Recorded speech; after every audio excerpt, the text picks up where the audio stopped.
¿Ya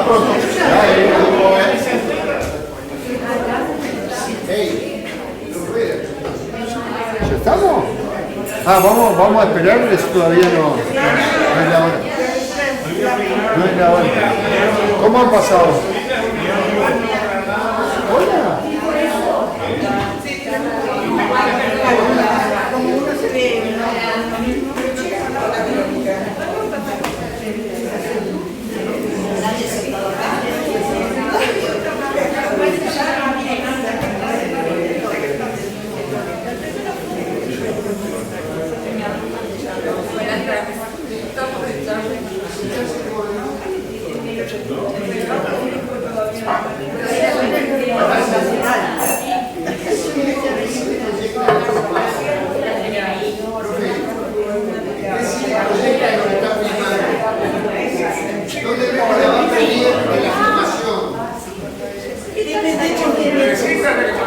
Ahí Teresita es la... Yo soy la coordinadora con el señor que...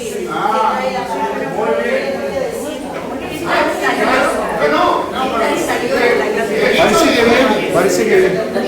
Yo no la vi mucho, pero parece que bien. El sonido que era lo más interesante,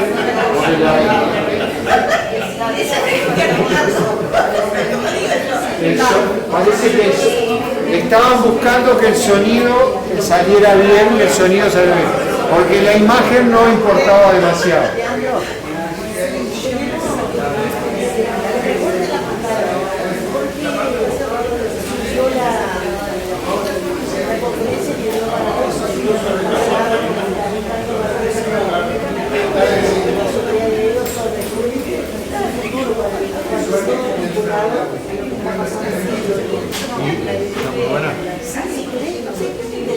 Tengo el ring, yo, sí. Claro. Ah, es brillante.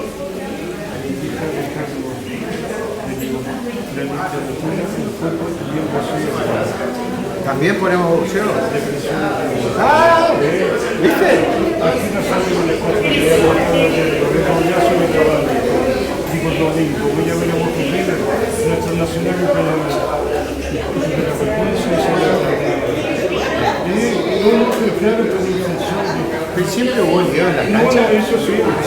En las canchas siempre voy. ¿Qué te pareció?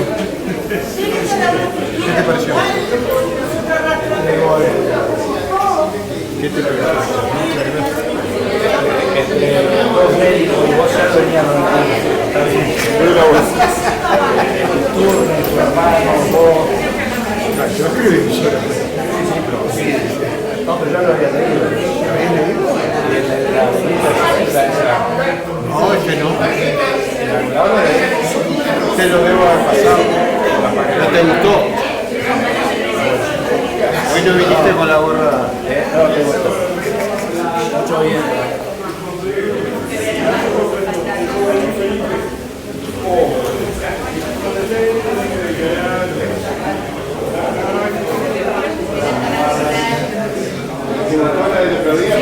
Tú eras primeriza.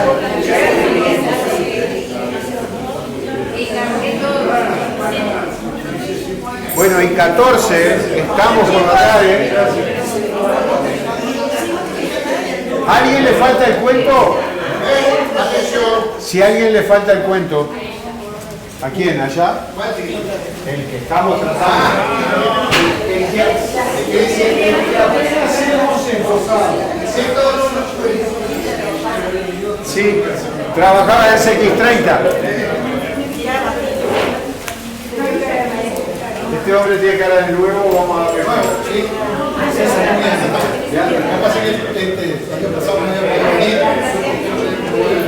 Eso es una respuesta clásica cuando uno le pregunta al alumno, digo, ¿qué te pasó la semana pasada? No pude venir. Ahora hay otra palabra que dice No, pero era una respuesta clásica. Tú te acercabas y le preguntabas, che, ¿qué te pasó la semana pasada? No pude venir. ¿Está bien? Ya está. Era lógico decir.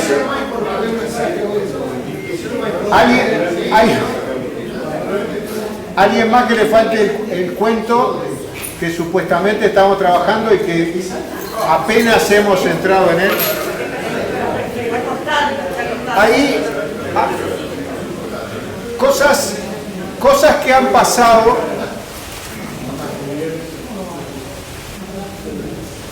Se está presentando. No. Me gusta tomar mate en rueda, cuando hay rueda de conversación, pero jamás el mate lo aguanté en las clases, ¿no? Es decir, ¿por qué? El mate individual vaya y pasa, pero el mate, claro, pasame uno. Che, qué bueno que está, ¿qué hierba le pusiste? Está frío, dalo vuelta. No, para. Es decir, y eso en una rueda alrededor de un tipo. Y tú estás tratando de Concentración. de sacarlo del celular en primer lugar. Cuanto más ejercía no existían los celulares, ¿no? Pero el tema es, captar la atención de alguien es verdaderamente importante. Y los uruguayos tenemos muchos distractores. Pero, y aquí comienza lo que ha pasado la semana en pocas palabras. La semana en pocas palabras. Lo que pasó entre el miércoles pasado y este miércoles. Hablamos de pecado y hablamos de la soberbia, ¿cierto?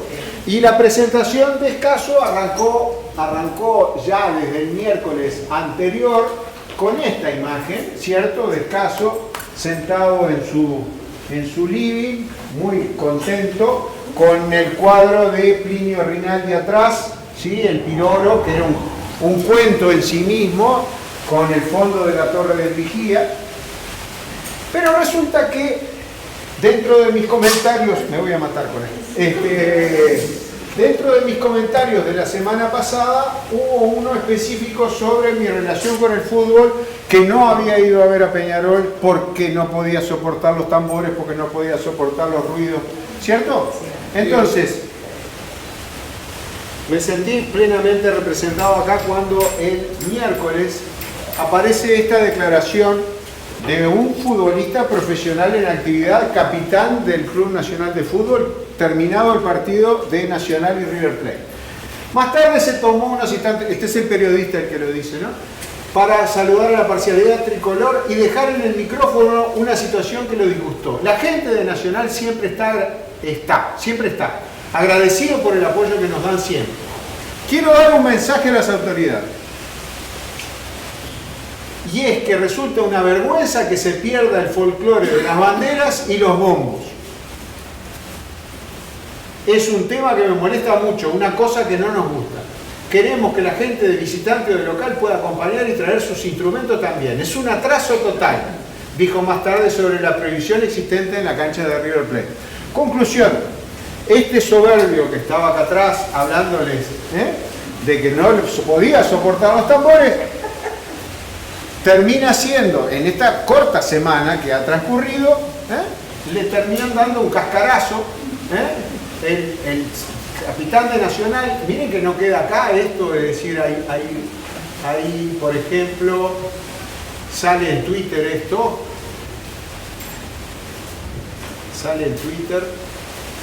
y me siento lo que Díaz, ¿se acuerdan que estaba sentado acá y me dijo, eso es un problema de la edad?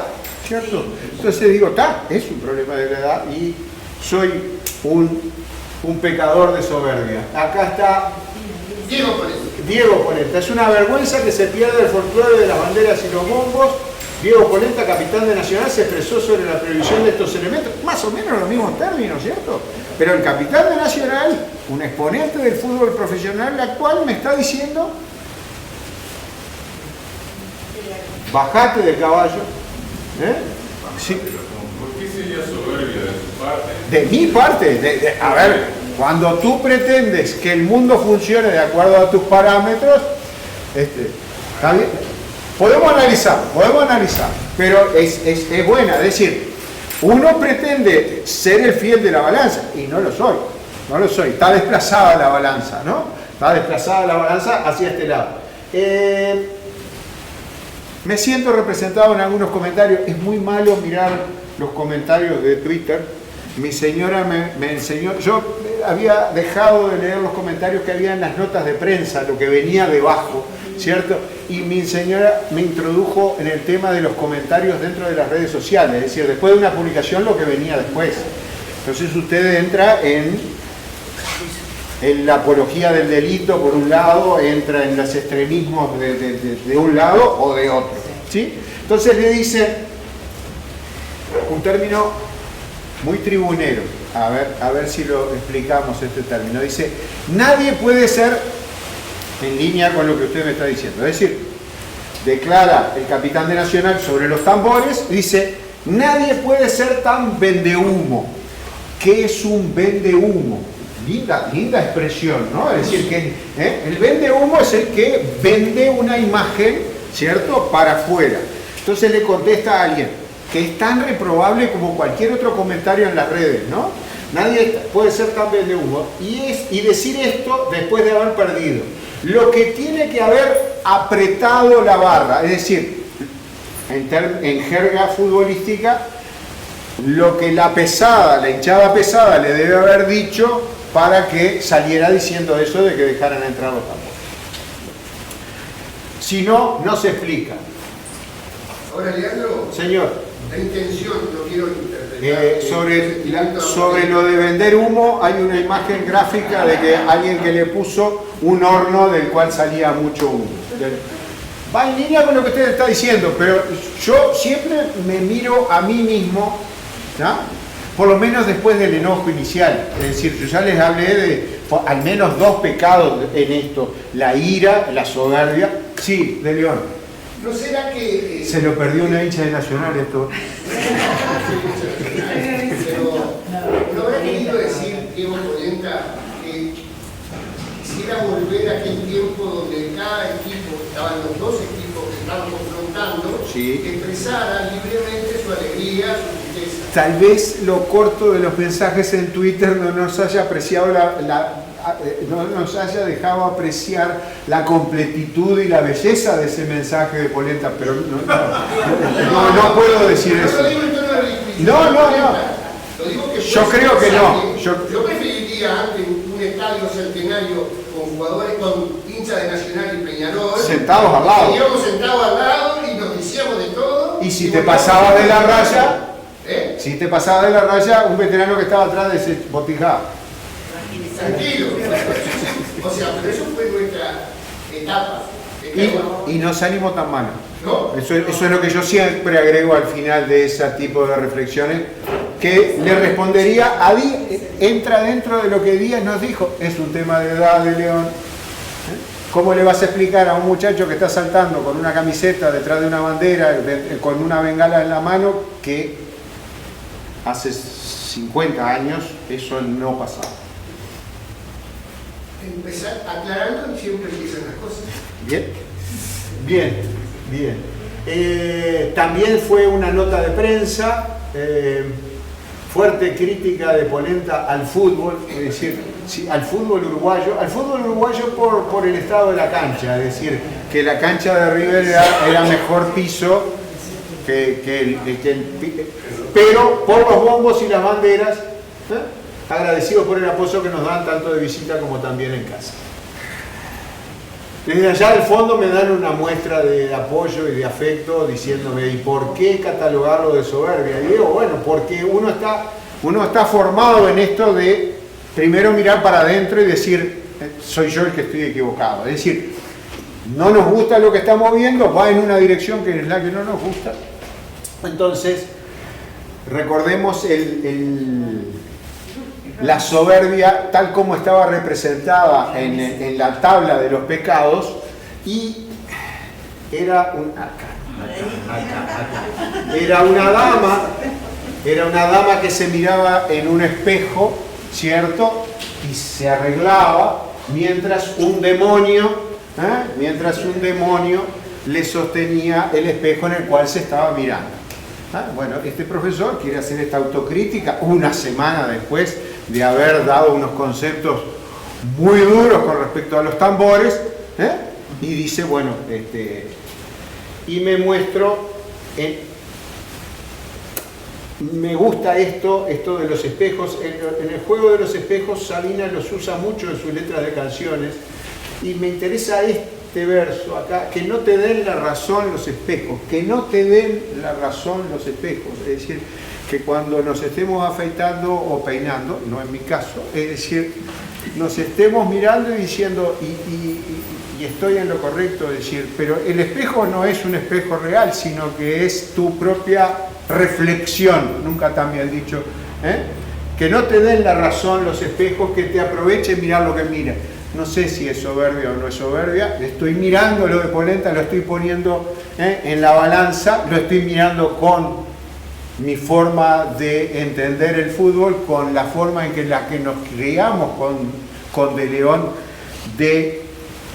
hoy le dicen tolerancia, tampoco me gusta, es decir, yo no tolero al hincha de Nacional que está al lado mío gritando un gol, simplemente lo veo gritar un gol, no estoy de acuerdo con su felicidad, pero no la tengo que tolerar. Hoy a nuestros niños les estamos enseñando tolerancia. La tolerancia la pido para mí, que como Díaz me dijo, es un problema de edad con respecto a los problemas que ocurren. Pero, ¿era tolerancia aquello? No, era respeto, era educación. Pero no era tolerancia, no era tolerancia. El hincha de Nacional gritaba el gol y cuando yo gritaba el gol mío, Santas Pascuas. Es decir, pero eso no era tolerancia, que eso es lo que hoy estamos enseñando. Cuando lo que tendríamos que estar enseñando, lo verdaderamente real es cada cual baja las escaleras a su modo, ¿cierto? Y no por eso le tengo que imponer mi forma de ser. Sabina creo que me lo dice muy bien en esa canción Noche de Boda, que si se acuerdan los talleristas anteriores fue mi mensaje de saludo de fin de año. Es decir, que las verdades no tengan complejos, que las mentiras parezcan mentiras, que no te den la razón los espejos, no seas un veterano que piensa que siempre tú tienes la razón. Y que te aproveche mirar lo que miras. Lo que miras siempre tiene que tener algo positivo y aprovechar. Por lo tanto, mi visión es esta, que algunos del año pasado me conocieron así, con el detalle en el ojo, con el mismo cuadro atrás. Eso fue, no fue una intolerancia, como dijeron acá muchos, que perdí una pelea ni nada por el estilo, fue que tuve una caída de la bicicleta. Así que hoy vine golpeado en mi soberbia y mirándome en los espejos de un mundo que está cambiando y que tengo que aprovechar. Estuvo peor que eso. Estuvo mucho peor. ¿Qué quería? ¿Que le eligiera una foto mucho peor que esa? No, les traje. Vine, después de que me caí de la bicicleta teníamos clases esa misma tarde, entonces estaba viejo dicho, eso no va a quedar así, eso se va a hinchar, ¿cierto? Y se hinchó más todavía, Bueno, eso era algo que quería compartir con ustedes. Otra cuestión que quería compartir con ustedes antes de entrar al cuento. Me estás mareando de verte de arriba. Ahí está. Bueno, está bien. Te veo ahí arriba. Otra cuestión que quería compartir con ustedes. Acá. Un comentario de un compañero al retirarse el otro día de acá. Dice, estoy leyendo un libro. Dice, ya van 2 veces que lo arranco y no me termina de enganchar y estoy por dejarlo. No sé cómo te ha ido, Perdomo, con eso. Tiene otras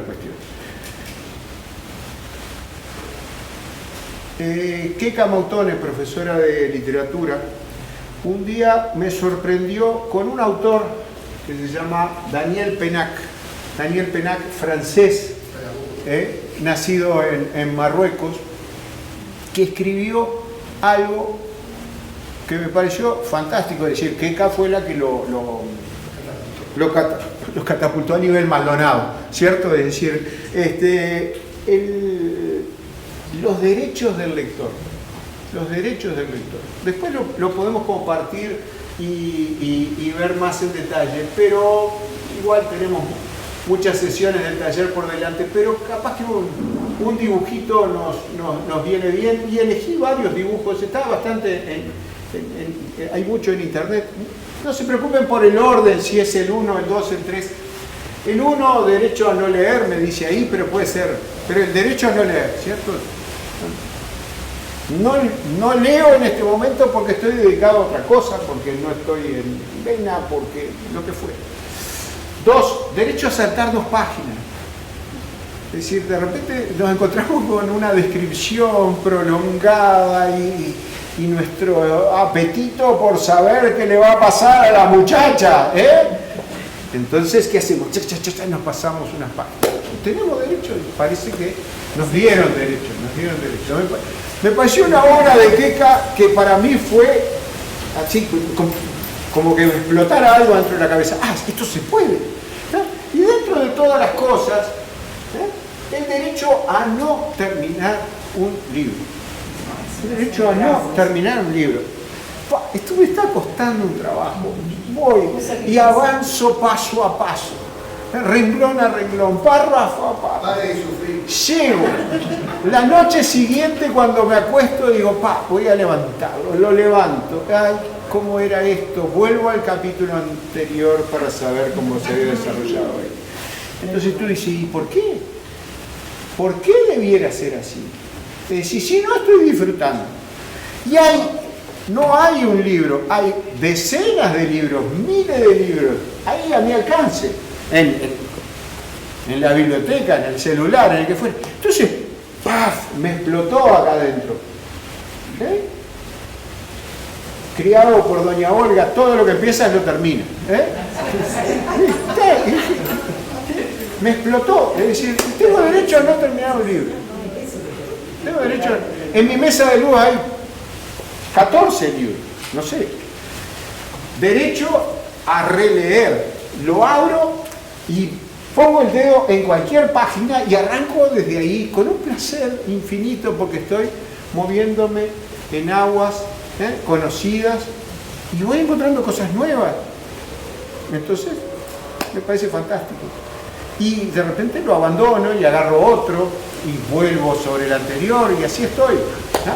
Pero con eso de derecho a no terminar un libro fue una explosión cuando lo leí en revista 100% de interés público que la profesora Mautone escribía sobre ese derecho a no leer.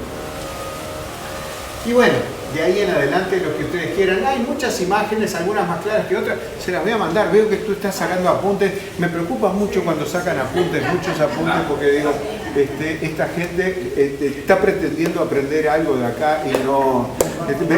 Me siento soberbio por un lado e minúsculo por el otro al mismo tiempo. Digo, ¿qué les puedo enseñar yo?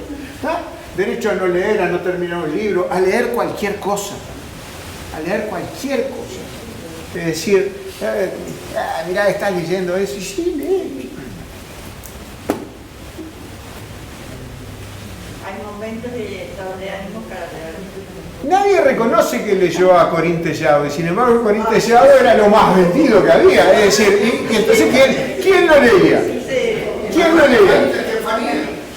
De adolescente Pero nadie reconocía que leía eso. Es decir, hay gente que leyó 2 y 3 veces el Quijote. Bueno, fantástico. Había un preso en libertad particularmente que lo leyó varias veces. Cuando tú tienes todo ese tiempo, y bueno, aprovecha. Bueno, fantástico, a releer, a saltarse páginas, a releer. Derecho a leer lo que me gusta. Derecho a leer lo que me gusta. Es decir, estás leyendo eso. No critiques lo que está leyendo el otro, lo que tiene ganas de leer. Lo que tiene ganas de leer. Ojo, todos los mandamientos vienen de algo, ¿no? Todos los derechos, las obligaciones vienen de algo. Pero me pareció sumamente interesante que alguien se haya sentado a pensar en los derechos que tenía un lector. Yo nunca los había pensado. Y, este marroquí, sí, este francés marroquí. Derecho a leer en cualquier parte. Mi consulta a la oftalmóloga fue, dice, ¿qué problema tiene usted? Dice, ¿por qué viene? Y bueno, uno se siente un poco intimidado, ¿no? Estoy viniendo, digo, mire, yo leo en cualquier lado. leo en cualquier lado, con cualquier luz, con cualquier letra, con cualquier papel, pero ya me estoy poniendo exquisito. Esto fue hace muchos años, ¿no? Es decir, yo me estoy poniendo exquisito, claro, necesito que tenga buena luz, necesito que tenga... Y entonces le hizo la prueba y decía, usted lo que precisa es lente. Y volviendo al principio de nuestra sesión, por eso fue que vino, ¿no? Por eso fue que vino. Usted lo que precisa es lente. Es una frase que está en un cuento de Paco Espínola. Qué lástima, ¿cierto? Hay dos parroquianos, hay dos parroquianos discutiendo ardorosamente de cuál quería más uno al otro, del amor correspondido, de la amistad, de la confianza, imbuidos en un montón de alcohol. Y Paco Espínola inventa un narrador que se detiene cada tanto, mientras estos dos parroquianos están hablando, se detiene cada tanto en el que atiende el boliche, que es un negro, grandote, ¿cierto? Que está mirándolos a estos dos y que está recordando cierta situación y que pasó un día alguien por ahí y que le dijo, usted lo que precisa es lente, y el Moreno usaba a partir de eso unos lentes que le había traído, ¿cierto? Y para anotar, para hacer la cuenta, no, escribía una carta mientras tanto. Entonces, Paco Espínola, el autor detrás del narrador, dice que en esa escena de esos dos, el cantinero era como un grillito que desviaba un poquitito la atención que estaba fijada en la escena que él estaba describiendo. Entonces cada tanto como que salía para que el lector fuera y viniera, fuera y viniera. Esas son técnicas del autor. Inventó un narrador que además de narrar esa escena, estaba describiendo una situación. Usted lo que precisa es leer. Entonces, derecho a leer en cualquier parte, no nos ha pasado. Me gustaría tener una luz en este rincón, porque este rincón es el que me siento a leer. Y resulta que ese rincón a la noche se queda oscura con una pobre luz y no puedo leer. Derecho a leer en voz alta, lo hablamos acá, es decir, es relativamente reciente lo de leer en voz baja, pero algún día tener derecho a leer en voz alta, en leerle a otros como nos gusta hacerlo acá. Derecho a picotear, saltear, a tener 3 libros en la mesa de luz y 4 y lo que fuera, y saltear. Y derecho a guardar silencio, es decir, no quiero decir sobre lo que estaba leyendo, no quiero hacer ningún tipo de comentario, no transformarse justamente en lo contrario, en ese exhibicionista de estar diciendo estuve leyendo tal cosa, y ponerlo como tema de conversación, así como tarjeta de presentación. También, hay una cosa que actualmente lo que todavía leemos en papel se nos hace fácil leer, porque si tenemos alguna duda o una consulta que hacer, vamos a la computadora y rápidamente tenemos información. Entonces, a mi hermano que era obseso por la lectura, Sí. a él le costaba, él leía, le quedaba algo colgado y iba a la feria del libro, que tenía un amigo que trabajaba allí y que hacía de biblioteca en la feria del libro. Claro. Entonces iba y buscaba ese libro de ese autor en esa página y ahí encontraba la referencia. Sí. Hoy día se nos hace más fácil porque la encontramos en la computadora. Esto no es malo ni bueno. Esto es una herramienta, esto es amoral, todo junto. No quiere decir que sea inmoral, esto es amoral, carece de moralidad.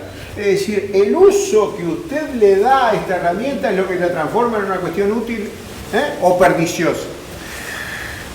Días atrás, mi esposa recordaba de cuando criábamos a los gurises, arriba de la mesa estaba el diccionario, de forma tal de que cuando surgía un problema, una duda, se iba al diccionario y se resolvía. Ahora está el celular.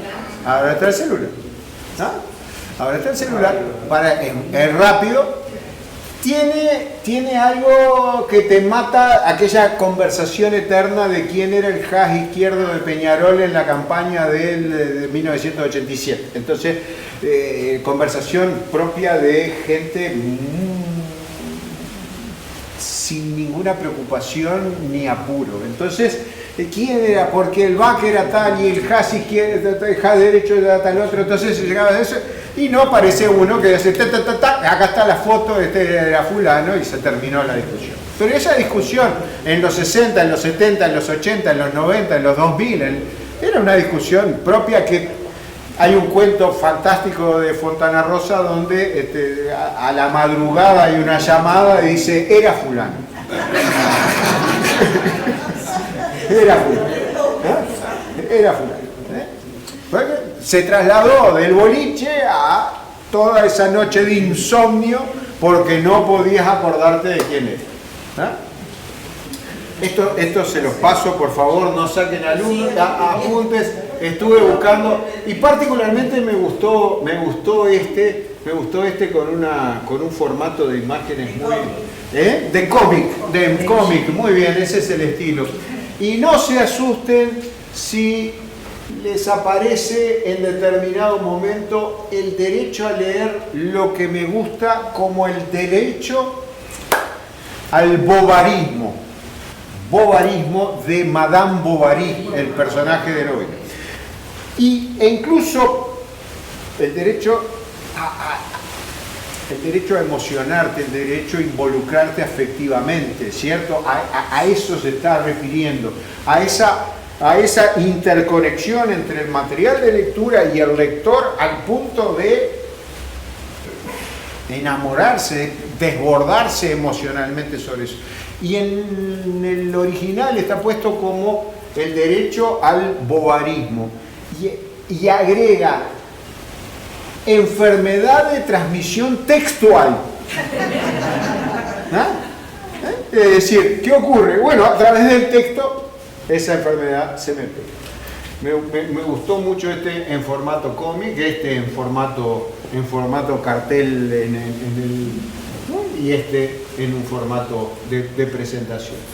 Pero con pequeñas variantes en palabras, a ver cómo lo dice este lo dice como derecho al escapismo, ¿no? Pero el bovarismo es el término que usa Pénac en su presentación. Y bueno, y ahora sí estamos en condiciones de entrar a nuestro cuento. La semana transcurrida y las connotaciones propias del miércoles pasado. No me tomé mucho tiempo, media hora. Podemos hacer un gol en pocos minutos, así que un gol es un segundo. Recuerden eso. Me encantaron las comunicaciones que hubo en el grupo y particularmente a Gaviota y particularmente a Gaviota. Gaviota es el personaje, sí, es una de esas telenovelas que usted las empieza y dice, bueno, algún día va a terminar, ¿no? Algún día va a terminar. Puede tejerse una bufanda mientras tanto y esa bufanda sea colectiva para toda la tribuna olímpica, ¿no? Que queremos volver a todo el mundo. No sé cuántos capítulos. 85 capítulos. Y usted ve crecer la pasión entre esos dos muchachos sabiendo que van a terminar juntos y ven que se distancian. Y usted llama... Sí, se ve que la vio porque está... La vi, la escuché, la sufrí. Pobres cosas que le pasaban a Gaviota. Porque... No, pero es que, a ver, usted tiene una receta que es la siguiente. Usted tiene un personaje malo, y usted tiene un personaje bueno, ¿cierto? Entonces, ¿qué ocurre? Durante todo el desarrollo, el malo le va ganando al bueno, le va a estar haciendo pasar unas cosas terribles, y el bueno va a triunfar al final. ¿Ah? Eso sí es algo de éxito. Ahora, si es algo que no tiene éxito, simplemente va a sufrir un castigo ejemplarizante el bueno siendo derrotado por el malo, y se terminó ahí. Como puede ser la vida que te pega, como que te pega cuando te caes de la bicicleta. Y tu soberbia se viene al piso. ¿Ya? Por supuesto. Digo, pero unas tierras que el propietario de la tierra se las cede a la mamá y a la nena es esta señorita, muy parecida a una Natalia Oreiro, sí, pero colombiana, sí, más desarrollada. Y que el hermano malo, el hijo malo se las quita, ¿no? Esa es toda la historia. Espero que el hijo bueno se enamora de la muchacha, después se distancian y después se juntan. No sé si... el final, por favor. Pero es que no sabe desde el final. A ver. El capítulo 75. El final lo sabes en el anuncio de los personajes. ¿Cuáles son los actores que trabajan? Y ya sabes el final. ¿Quién es el punto? ¿Y el bebé? Ya te spoilearon otra parte. Sabía que estaba embarazada. Ahora, para eso hay que tener tiempo y no tener tiempo. ¿Para embarazar a alguien?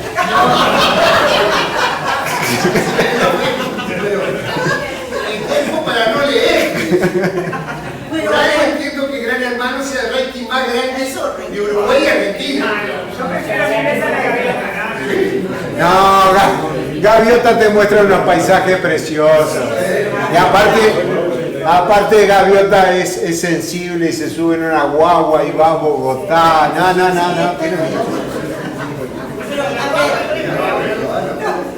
No es para Bogotá. ¡Oh! Termina en Estados Unidos. Termina en Estados Unidos en un momento. No. Pero de León dice no tiene tiempo. Y mira, no tiene tiempo para leer. A mí no me gusta leer. ¿Y por qué no soy un libro? ¿Y acá qué hace usted? No me gusta leer. Pero si, mira que yo me compro libros que me gusta, leo la primera parte.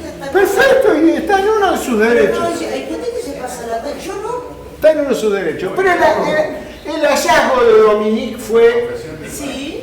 El hallazgo de Dominique fue esa frase que Gaviota que tiene los subtítulos allí. Ese sueño mío a veces se me va por allá a la porra. Pero, ¿no? Y justo, lo agarró justito Dominique. Es que lo estaba mirando y lo repetí. Además le pusiste subtítulos. ¿Le puso subtítulos? No, porque había mirado otra serie, la serie del avión. Entonces ahí sí no la entendía. Esta no me importaba si no entendía el diálogo, no pasa nada. Pero cuando vi la del avión, en las expectativas, ahí sí tuve que poner subtítulos porque no lo cachaba. Hablaban en guaraní, hablaban en colombiano, Ahí en lo del avión me perdí. No, otra. Está. La de secuestro del avión que también es colombiana. Bien. ¿Cuándo? Otra, por eso no la tenía. Ahí tuve que poner los subtítulos y me quedaron, porque cuando me volví a esta,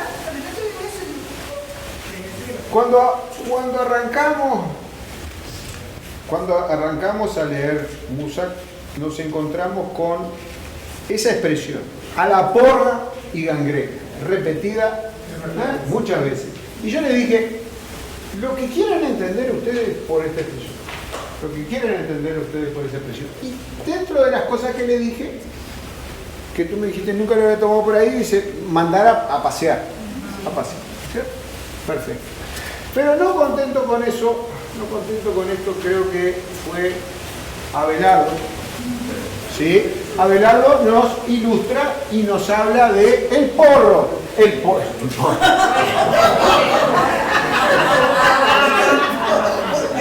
Ahí está, vamos a la tribuna con la bandera y se nos pega todo lo que hay.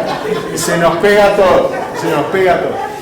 La porra o churro de rueda es un tipo de masa de sartén de origen español. En cuanto es de masa de harina y se fríe en aceite, atención. Esto es Wikipedia, es decir, Wikipedia es una construcción colectiva, es una construcción colectiva. Usted entra a Wikipedia, por eso incluso en algunas Wikipedias yo les digo acá al lado, editar, es decir, usted tiene la potestad de entrar si no le gustó algo y editarlo. Por lo tanto, es algo que académicamente hay que aclarárselo muchas veces a los estudiantes, no lo tome como fuente principal de información. Es decir, bueno, queremos tener un vistazo rápido, no nos traemos la sopena de 12 tomos, nos traemos el pequeño Larousse ilustrado, que es más chiquito, o nos traemos un diccionario de bolsillo sopena, ¿cierto? Pero buscamos y encontramos y después ampliamos, o descartamos lo que aparezca acá, ¿cierto? Pero lo que me dice es que la porra es un churro de rueda, un tipo de masa de sartén de origen español. Es harina, es bicarbonato, frito en sal, frito en aceite, se hace con un molde, ¿cierto? Por extrusión, es decir, se empuja con un émbolo y va saliendo con la forma. Todo lo que me están diciendo es igual que un churro, ¿cierto? Es más grueso nada más. Y acá me aclara, porras en la chocolatería San Ginés de Madrid. Se las recomiendo de corazón, ¿sí? Llegan a Madrid, el vuelo de Iberia llega muy temprano, los domingos de mañana, ¿cierto? Se van al centro y desayunan ahí. No pidan uno completo, pídanlo uno solo para 2 o para 3 y piden chocolate con churro, clavan el churro adentro del chocolate, queda duro, ¿cierto? Es un chocolate espeso. La Cuesta de San Ginés, ahí en la chocolatería. Otra acepción entonces de porra, de lo que Benedetti le está diciendo a su narrador que diga que dijo y acá me equivoqué de página, que diga que dijo el que empieza a decir a la porra y gangrena. A la porra, mandar a pasear. Porra, fíjense Wikipedia. Wikipedia cuando entran por porra dice desambiguación, es decir, ¿de qué me estás hablando? ¿De qué me estás hablando? Esta página de desambiguación enumera artículos que tienen títulos similares. Porra o cachiporra, garrote, masilla, clava o artefacto para golpear, generalmente usada por las fuerzas policiales. Ah, bueno. ¿De cuál me estás hablando tú? No sé. Eso corre por cuenta de nuestra. Porra, una especie de churro. Podría ser, este hombre obsesionado por los churros que comió en Madrid, por las porras que comió en Madrid, a la porra y gangrena. Porra, sinónimo de apuesta. Esa nunca la usamos. Porra, un majado de verduras, ¿sí? Donde la más famosa es la antequerana, de Antequera. Porra antequerana, un plato frío típico de Antequera en la provincia de Málaga, en España. Vamos. Acá, sí, acá tenemos el desasnador fundamental que es la RAE, ¿cierto? Y coincido contigo, en el teléfono, ¿no? Es decir, porra, espacio, RAE, tráeme todo lo que tengas. Y te trae todo lo que tengas. No quiero caer. Del latín porrum, puerro, ¿cierto? Por la forma de esta planta. Es decir, vamos a comprar un puerro por una cosa cilíndrica y alargada. De ahí viene el nombre de la porra, de la harina frita, de la cachiporra también, del latín. Instrumento o arma alargada usada como masa especialmente por algunos cuerpos encargados de vigilancia. Palo toscamente labrado como de 1 metro de largo que va aumentando de diámetro desde la empuñadura hasta el extremo opuesto y que se usaba como arma. Martillo de cabezas iguales y mango largo y flexible. Fruta de sartén semejante al churro pero más gruesa. Tenemos todas, ¿no? Juego en el que varias personas apuestan dinero a un resultado, número, de modo que quien acierta se lleva todo el dinero apostado. ¿Bien? Eso incluso me aclara que es coloquial. México. Grupo de partidarios que en actos públicos apoyan ruidosamente a los suyos o rechazan a los contrarios. Una hinchada es una porra. Las porristas. En inglés cheerleader, ¿no? Es decir, sí, eran las que estaban alrededor en el high school, ¿no? En el fútbol americano. El Salvador y México, conjunto de gritos de una porra, lo que grita la hinchada. Vanidad, jactancia o presunción. Juan gasta mucha porra. Coloquial en desuso, sujeto pesado, molesto o porfiado. Entre muchachos, el último en el orden de jugar. No lo conocíamos tampoco. Y todavía nos desasna más la Real Academia. A la porra. A paseo. Enviar, mandar a la porra. Anda a pasear. ¿Qué más le viene? ¿Ustedes mandan a pasear? ¿A dónde van? A la M. Y si querés ser más suave que mandar directamente a la M, a la mierda, ¿a dónde mandas a alguien? ¡Vino! ¡Al carajo! ¡Al carajo! ¡Al carajo! ¿Ah? Mandar a pasear, mandar al carajo. ¿Ah? Porque yo creo que el mandar a...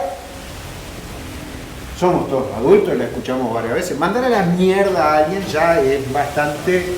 Es como esa graduación que me hizo, o esa gradación que me hizo de enfermedades, ¿no? Un resfrío, úlcera,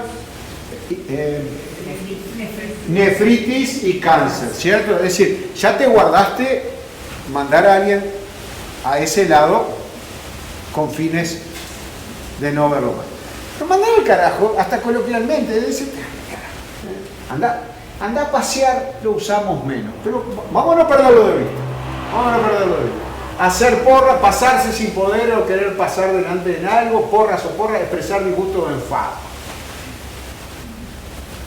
¿Con qué nos encontramos? Nos encontramos con penal. No tienes nada que ver. ¿Qué pasó? Arriba está cerrada la puerta. Mirá. ¿Se nos fue la señora?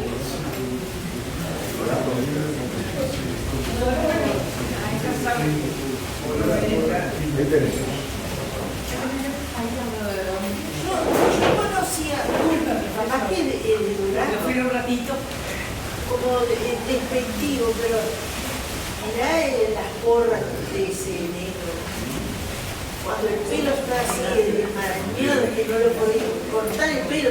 ¿Escucharon? Es un comentario así. Mirá las porras de ese negro.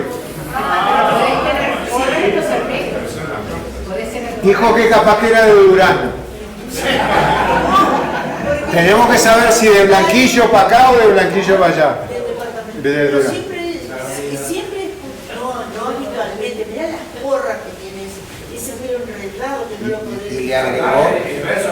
Normalmente los porros los tenían que ¿Ah? Es decir, a esto le agregamos bastantes más nosotros, es decir, acá la compañera le agrega uno más desde un regionalismo, localismo, lo que fuera, pero porra lo hemos usado, ¿cierto? Pero ¿sabe que yo el otro día en casa hablaba Va a dirigir ella por un rato ahora que va a descansar. y con Antonieta y Mercedes, y yo dije, pero qué masitero, qué cosa horrible. Y ellas me quedaron mirando y dije, sí, qué masita. ¿Y qué querés decir? Aplicar la masa. Aplicarle la masa. La masa. La masa se la podrido. La masa, el plomo. Claro. Y ella dice que nunca había escuchado ese término. Pero todo tiene que ver con el contexto. Es decir, si estamos en una tribuna de fútbol y decimos que fue una masita, ¿de qué estás hablando? De un tiro suave. Un tiro suave, eso fue una masita. Pero todo tiene que ver con el contexto. Ahora bien, a la porra mandar a pasear, ¿cierto? Mandar a pasear, mandar al carajo. No se animaba a decirlo carajo, ¿cierto? No se animaba a decirlo carajo. Carajo, el palo mayor del barco, ¿ah? El palo mayor del barco, mandar a alguien al carajo era mandarlo allá arriba para que viera a los enemigos, ¿cierto? Imagínate estar a 20 metros de altura en un palo no debía ser una experiencia muy agradable. No mandaban a los veteranos, mandaban a los muchachitos, ¿cierto? Pero cuando te mandaban, ¿qué? Con viento y oleaje. Cuando te mandaban, significaba que te fueras. Ahora, carajo, que lo usamos, es una de las formas de hablar del miembro viril masculino. El carajo piensa en un palo de un barco y los hombres, a todos los que tengan una forma cilíndrica y grande, le terminamos llamando como el órgano. Ustedes se ríen, pero un autor del que hemos cantado, porque nuestras maestras nos enseñaron desde la escuela, el himno nacional de Francisco Acuña de Figueroa, avenida principal de Maldonado, por la que encontramos edificios públicos, el liceo departamental, la intendencia departamental, el campus de Maldonado, tremenda avenida que comienza ahí en 3 de febrero y termina en la playa. Autor de la letra del himno nacional, también es el autor de una poesía llamada Apología del Carajo, en el que describe 60 y largas maneras de llamarle al miembro masculino.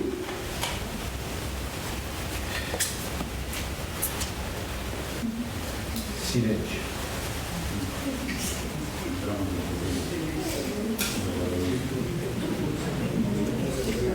Esto es una página muy buena que tiene la... anáforas, es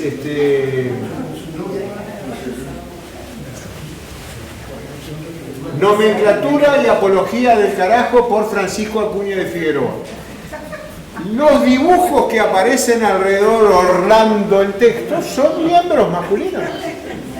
Miembros masculinos. ¿Ah?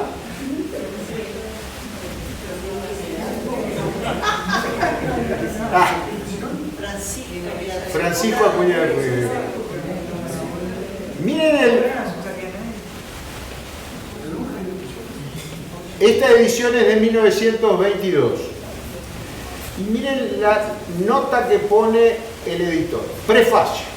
El autor de esta producción, según un reputado publicista y literato de este país, es el poeta festivo, satírico y epigramático don Francisco Acuña de Figueroa, inteligencia peregrina, gloria no solo del Uruguay, su cuna, sino del Nuevo Mundo. Me he determinado a publicarla porque al mismo tiempo que doy a conocer un trabajo completamente desconocido, digno por su singular rareza, que exalta la extraordinaria facilidad para versificar del fecundo Bate, demuestro lo rico que es el idioma castellano. Esta nota es del editor. Es posible que algunos consideren inconveniente o impropia esta publicación por creer que así contribuimos al relajamiento moral de nuestra civilización febril y vertiginosa. Principio del siglo XX. Pero las censuras de estos moralistas escrupulosos no me preocupan mayormente por cuanto considero la nomenclatura y apología del carajo una obra de erudición lexicográfica. Se los voy a pasar, no tomen nota porque aparte son muchas las formas en las que llama al miembro. Pocos poetas americanos han escrito mejor, con más pureza, la lengua española que Acuña de Figueroa, cuyo innegable talento le permitía abordar todos los temas y todos los metros, todas las métricas de la poesía. Por otra parte, me interesa dejar la debida constancia que la presente edición circulará privadamente y entre determinadas personas, como se ha hecho en Buenos Aires con las producciones de esta misma índole de Juan Cruz Varela y Florencio Madero, el editor.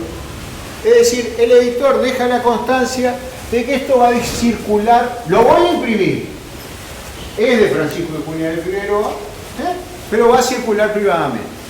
Francisco Acuña de Figueroa es el autor de la letra del himno uruguayo. es el autor de la letra del himno paraguayo. Y hubiera escrito, con la facilidad de escritura y con su versatilidad, hubiera escrito el himno a la Torre del Vigía, a Maldonado, a Peñarol si lo hubiera conocido. No, ningún tipo de problema. Francisco de Acuña de Figueroa siempre se le achaca que no tuvo una fidelidad muy fuerte desde el punto de vista ideológico. Él queda dentro de Montevideo, fiel a la corona española, mientras la revolución sitiaba Montevideo. El padre tenía un puesto dentro de la administración, él sigue con eso. En determinado momento, al caer Montevideo, va a la corte en Río, era alguien versado, la corte portuguesa en Río. Luego, cuando los portugueses invaden, él termina viniendo aquí de nuevo a la provincia cisplatina. Por lo tanto, su adhesión patriótica, pese a toda la exaltación que nos provoca el propio himno, no tiene fundamentos desde el punto de vista vitales de su vida, de su autobiografía. Escribió poesía sobre todos los aconteceres propios de su vida. A todos los caudillos le escribió, y en la vida, siendo Uruguay independiente, él escribe sobre cualquiera que le pagara los versos. Y dice: si al menos hubiese ahora quien comprase poesías, yo pusiera un baratillo, negocio para venderlas, de sonetos y letrillas. Si mis zapatos se ríen, es decir, que estaba la suela despegada, ¿no? Estaba abierta. Mis pantalones suspiran.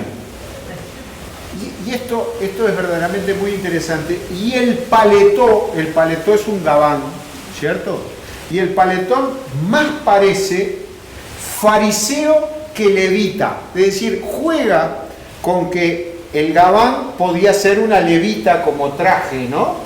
Pero el levita es el doctor, el sacerdote que conoce la ley judaica, mientras que el fariseo es el que no se apega a la ley. Entonces, fíjense lo que me dice. Y el gabán, saquemos el paletón como antiguo, y el gabán más parece, lo que tengo puesto son unos zapatos que se me abren, un pantalón que suspira, ¿cierto? De livianito o de gastado que está. Y mi gabán más parece fariseo que levita, es decir, no es una levita, no es un traje. Y tengo que andar a veces doblando varias esquinas por esquivar con gambeta acreedores que me espían. Este es Acuña de Figueroa. Acuña de Figueroa, claro, había sido fiel a la corona española, había sido fiel a la corona portuguesa, está radicado acá en Maldonado. Cuando vienen los hechos del 25, de acá de Maldonado, como los patriotas no lo veían como persona confiable, lo extrañan, lo mandan a un lugar donde lo pudieran tener vigilado, y lo extrañan a la villa de San Carlos. Es decir, San Carlos, quieran o no, una horqueta de arroyos, había que salir por determinados pasos y caminos de forma de tenerlo vigilado. Y se les escapa. Se escapa para ir a Montevideo, que en Montevideo seguían los portugueses, los brasileños ya en ese entonces. ¿Y qué lleva? ¿Y qué se lleva como valor inapreciable? Se lleva el juramento de las autoridades de Maldonado a la fidelidad a la corona portuguesa en aquel entonces. Y eso se lo lleva como trofeo. Y se lo lleva andando, quiero leérselo porque es verdaderamente gracioso, huyó de Maldonado perseguido por una patrulla patriota y montado en, y esto lo dice Acuña de Figueroa, en un alazán más lerdo que el Rocín de Don Quijote.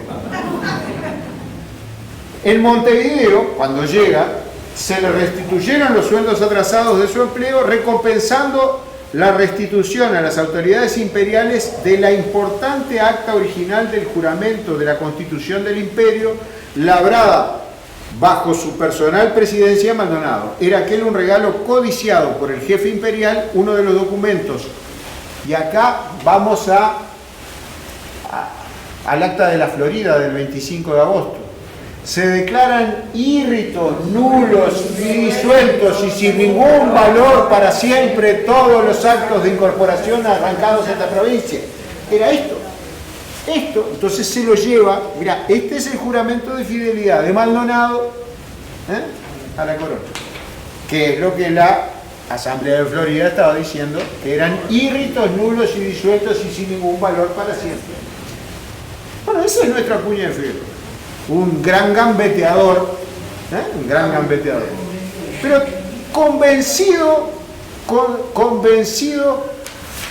de eso mismo, cuando entrega,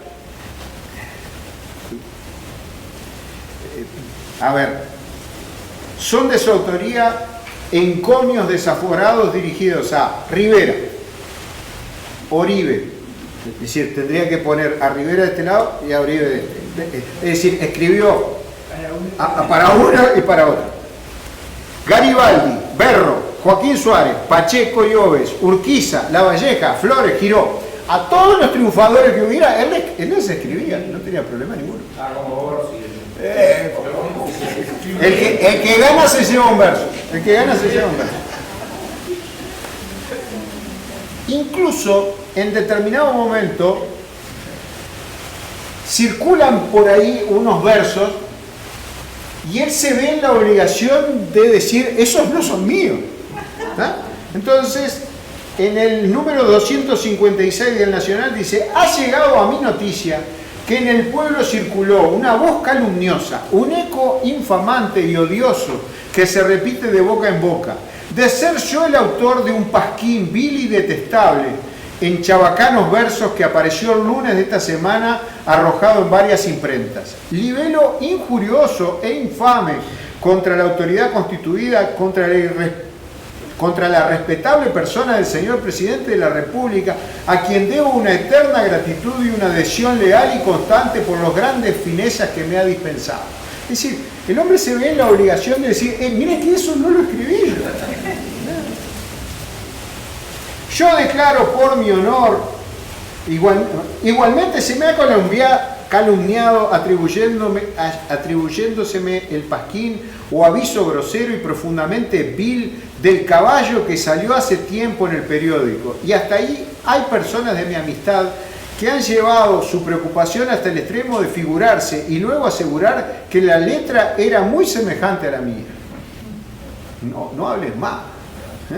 Si decían que estaba bien, cuenta que era mía. Yo declaro por mi honor, y en este no se cree, declaro por el sagrado nombre de la patria,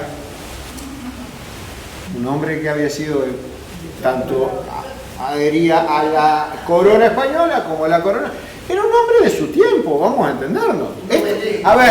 Alguien me hizo ver en su momento, y eso después se lo dejo a mi hermano Mario, la revolución en América fue una guerra civil.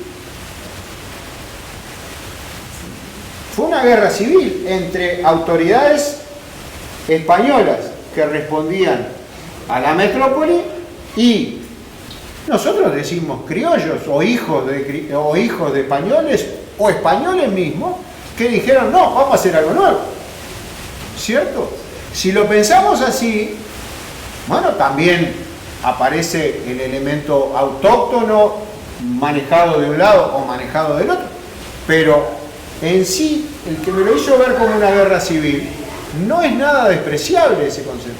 Y en la guerra civil, se elija el bando que se elija, después resulta que si se gana o se pierde es una circunstancia que no depende de uno. Yo declaro por mi honor, y si en este no se cree, declaro por el sagrado nombre de la patria, que todo esto es una calumnia atroz o un juicio ciegamente temerario. Yo amo a mi patria, amo su honor e independencia, y cualesquiera que hayan sido mis opiniones políticas en la administración anterior, hoy miro con horror, como buen oriental, la agresión de estas hordas de extranjeros que insultan con sus atrocidades el suelo patrio. Y solo haré votos ardientes y sinceros por el triunfo de las armas constitucionales y por el exterminio de nuestros bárbaros mayores.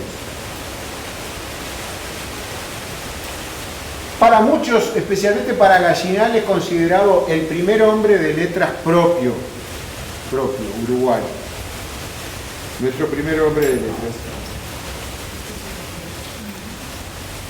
Ha sido criticado duramente. Galeano, Figares en columnas radiales han dicho, este hombre escribe el himno, Galeano llega a decir que este hombre que de patriota no tenía mucho, sus versos están destinados para que los cantemos de pie siempre.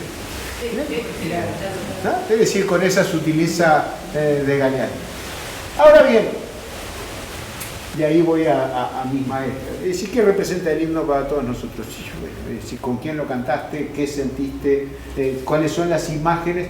Y siempre volvés a la patria que es tu infancia, ¿no? Es decir, y ahí es donde verdaderamente tiene, o cuando lo cantaste fuera del país, en un partido de fútbol, y son esas cosas que te unen y que no te deberían separar porque el que lo escribió... también cantamos letras de rockeros que no estaban ni sobrios cuando la escribieron la canción, y son buenas igual, ¿verdad?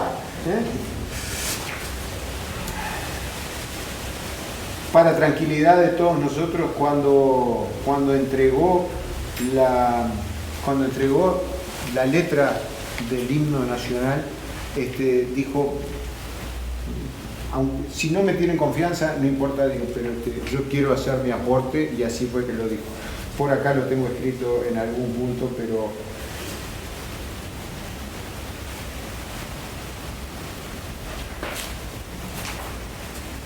Lo cierto es que los símbolos nacionales, y esto lo dice Gallinal, los símbolos nacionales y patrióticos que expresan los sentimientos colectivos más altos y unánimes deben carecer de originalidad personal. No son documentos para la historia artística o literaria y se transmiten de alma en alma cargados con la emoción de las generaciones. Su valor ninguna relación guarda con la vida de los que lo concibieron. Real de Azúa, que aparece en puntero izquierdo de Benedetti en la dedicatoria, ¿se acuerdan? Sí. Real de Azúa apunta a la coherencia de pensamiento de Gallinal, del que dijo lo anterior, capaz de poner en perspectiva al autor de su obra. La misma pluma que escribió de Acuña de Figueroa que su vida es un pésimo ejemplo para la niñez de los liceos, es decir, Gallinal dice, la vida de este hombre es un pésimo ejemplo. Había protestado años antes, y las dos posiciones no son contradictorias, ante los eternos incomprensivos, incapaces de ponerse en el justo lugar en que las innumerables volteretas cívicas del autor del himno pueden ser entendidas. Es decir, y esto es así. Lo cierto es que este mismo hombre que escribía y que tenía una facilidad asombrosa para escribir, y va a escribir el himno paraguayo, y para que se hagan una idea, el nuestro dice oriental de la patria la tumba, y el de Paraguay dice paraguayos, república o muerte. Es decir, el nombre... Las letras de Palito Ortega tampoco son una creación. Sin embargo, las cantamos todos. Las cantamos todos. Las cantamos todos. La felicidad, ja, ja, ja, ja. Y lo peor es que la sigue cantando. Es como que no. Y como que no, siempre vuelves a la patria de tu infancia. Cuando vas a buscar una canción que sepamos todos. Pero él sigue haciendo show con ese. Ah, bueno, eso es otro. Y me va a decir que era horrible que se pintara el pelo también. Para hacer eso yo, digo. Este hombre escribe una apología del carajo. Estamos en una clase, estamos en una sesión de terapia colectiva, taller de literatura y fútbol, y estamos buscando analizar por qué este hombre dice a la porra y gangrena, ¿cierto? Y de repente, cuando me dijo porra, y no se nos había ocurrido, pero me encantó que sugiera gaviota, que surgiera la chocolatería de San Ginés, me encantó, porque me dio motivo como para introducir esto. Apología, nomenclatura y apología del carajo. La lengua castellana es tan copiosa, no lo vamos a leer todo, señor. Aparte, pese a que soy un desvergonzado, hay partes que me dan vergüenza, ¿cierto? Pese a que soy un desvergonzado. La lengua castellana es tan copiosa en voces y sinónimos tan ricas que con nombres diversos cualquier cosa o con varias metáforas se explica. Es un verso fácil, sencillo, llevadero. Monarca, soberano y rey. ¡Qué encanto! Todo en un mismo nombre repetido. Y 3 veces también, con un sentido, son pontífice, papa y padre santo. Es decir, me está mostrando que en el idioma español muchas cosas tienen muchas acepciones. Lo que estuvimos viendo recién de porra. Si Benedetti llega a entrar acá y dice, estás mirando Busak, sí, bueno, me voy a sentar un rato. Y hace tres sesiones que llegamos hasta la mitad. Y ahora volvimos a la primera palabra que aparece, ¿cierto? A la primera expresión. Y dice, pero es un cuento para leer en 20 minutos sentado y pasar al siguiente. Bueno, nosotros tenemos... Me falta gangrena, pero gangrena. Pero hay de grande aprecio entre los hombres un cierto pajarraco o alimaña que tiene más sinónimos y nombres que título tenía el rey de España. Pajarraco o alimaña arrancó desde ahí en adelante. En todo argot y lunfardo que ustedes encuentren, el término que va a tener más sinónimos, repeticiones, variaciones, es el miembro masculino. Y el siguiente es el dinero. Guita, plata, morlaco, mango, billulla. ¿Ah? No estoy hablando del miembro, estoy hablando del segundo. Y sigan, ¿cierto? Habíamos encontrado uno, no me acuerdo cuál era. Voy a llegar, pero mirando así por arriba, hasta donde aparece porra. Después cada uno lo lee en el solaz de su espacio.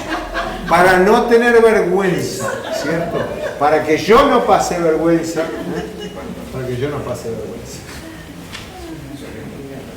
Yo, por tal de evitaros el trabajo de una investigación algo penosa, diré que esa alimaña o quisicosa no es el papa ni el rey, sino el carajo. ¿Ah? El carajo. Miembro viril o miembro solamente, le llama el diccionario. ¡Qué mezquino! Sus nombres en el uso más frecuente son el nabo, el surriago y el pepino. Claro, es gracioso, se ríen, pero yo lo tengo que leer. El cimborrio, la tripa y el virote, flores son de la lengua castellana. El biznago, la pica y la macana son como la mazorca y el cipote. Todos esos que está nombrando son formas en las que se denominó en algún momento lugar, capaz que del jeep arriba, del jeep abajo, se le nombró al órgano. El príapo, la porra y el chorizo. Y ahí ya está, después lo siguen diciendo ustedes. La porra puede ser también el carajo. Y el carajo puede ser a su vez. Por lo tanto, cuando esta persona se desquicia y me dice a la porra, puede decir al carajo. Podría ser al carajo.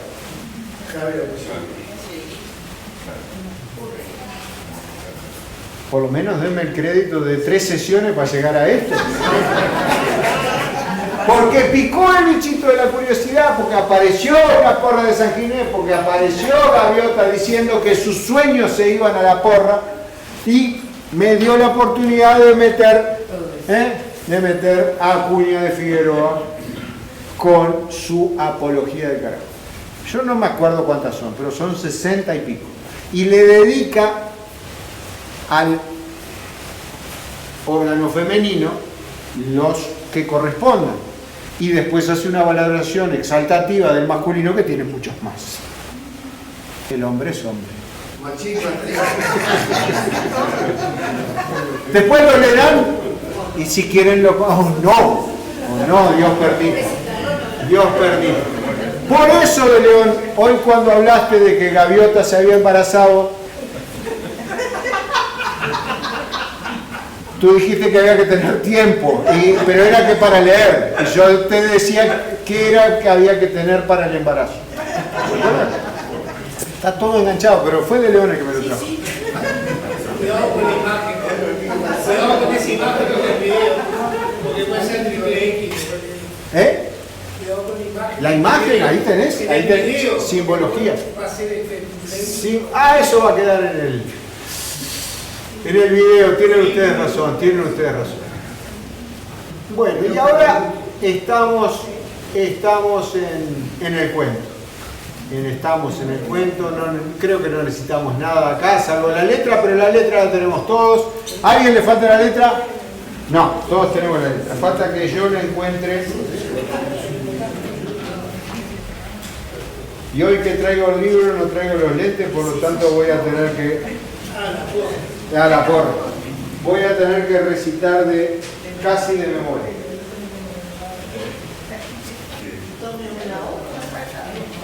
No, hoy soy un profesor de literatura en funciones y tengo libros. A la porra y la crengna fue que dijo. Voy a ir a la hoja para ver dónde fue que quedamos, más o menos. Ah, sí, ya me acuerdo. Es clarísimo dónde quedamos, porque el narrador se sorprende con alguien que se hubiera desquiciado dentro de la oficina. Es decir, que estamos más o menos armados para que alguien se enferme, sí. Y dice esa graduación a la que hacíamos referencia. Un resfrío, ¿dónde estoy? Un resfrío. Hoy un resfrío, mañana una úlcera, pasado una nefritis, traspasado un cáncer. No olvidemos que estamos hablando de un cuento publicado y datado en 1968. Pero esa graduación, en cualquier oficina, instalan esta misma conversación y bueno, ¿qué tenés? Un resfrío. ¿Qué tenés? Una úlcera. Las úlceras creo que ahora no sé, no se toma el omeprazol o algo por el estilo. No sé, solo conversan con otro de mis amigos. No sé si hay úlcera. Digo, pero una úlcera, una gastritis, lo que fuera, y una nefritis. Una nefritis. Y el malo de la película de siempre. Pero lo tenemos claro. Uno tiene preparado el ánimo para cosas así. Esa frase le había gustado mucho a la compañera. Uno tiene preparado el ánimo. Claro, vos decís, estoy templado para las cosas que pasan, ¿cierto? Estoy templado. Pero para que uno se te desquicie en la oficina, no, parece que no. Me fui. y mañana una úlcera, no tiene preparado el ánimo. Pero que un tipo deje de escribir a máquina y se quede mirando un almanaque y empiece a decir, ahora les trabaja de otra manera. A la porra y gangrena. Al carajo. Podría ser. Podía ser. Es uno de mis gritos preferidos en el fútbol, ¿no? Cuando me sacan de quicio algo, con la mano así, peinando. A la porra y gangrena. Y ya no se detenga más. Eso es algo que no ha pasado nunca, al menos que yo sepa. Esto sí, el mismo Benedetti con otro nombre artístico en marcha,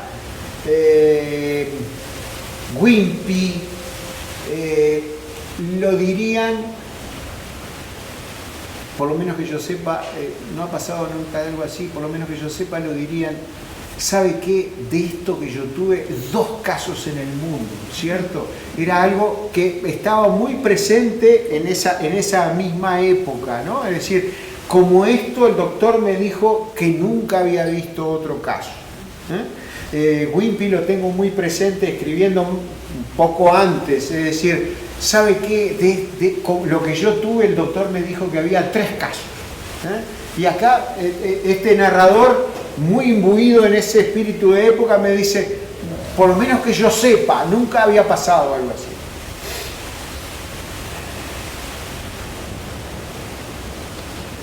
Ahora, poné atención.